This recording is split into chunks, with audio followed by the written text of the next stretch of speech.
بۆمبەبارانên dewleta Tirk ên li dijî binesaziya herêmê û rûxandina çavkaniyên jiyanê, bandorên neynî li ser jiyana welatiyan kiriye. Ji ber hedefgirtina bidehan stasyonên hilbirandina petrolê li kantona Reqayê krîza peydakirina mazotê derketiye. Bi taybetî di demsala zivistanê de herî zêde pêwîstiya welatiyan bi mazotê heye. Şeniyên Reqayê wiha behsa zehmetiyên xwe yên nebûna mazotê dikin. هذا هو بده حل. إذا هذا صحيح نحن هذا اللي نطالب به يعني.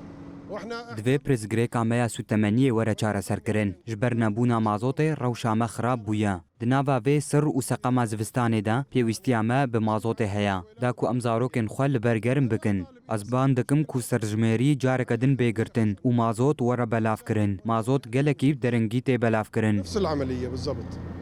وفي ناس تأخرت شهرين وفي ناس لسه مو آخذة. نویسگاها پلاندانین û serjimariyê ya Reqayê diyar dike ku wan karê xwe bi dawî kiriye lê ji ber êrişên Tirkiye mazot bi derengî tê belavkirin. إجراء عمليات الإحصاء السكاني وتحديث قاعدة البيانات.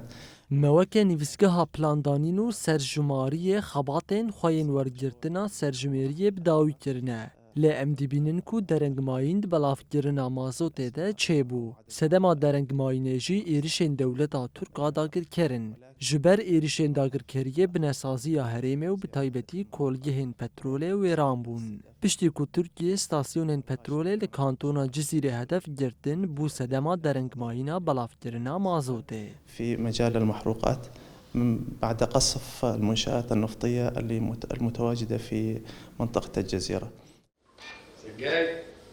د انجام êrişên Tirkiyeyên mijdara sala 2022 û mehên cotmeh û mijdarê yên sala derbasbûyî de bi sedan navendên xizmetê ku di nava wan de stasyonên petrolê jî hene ji xizmetê derketine.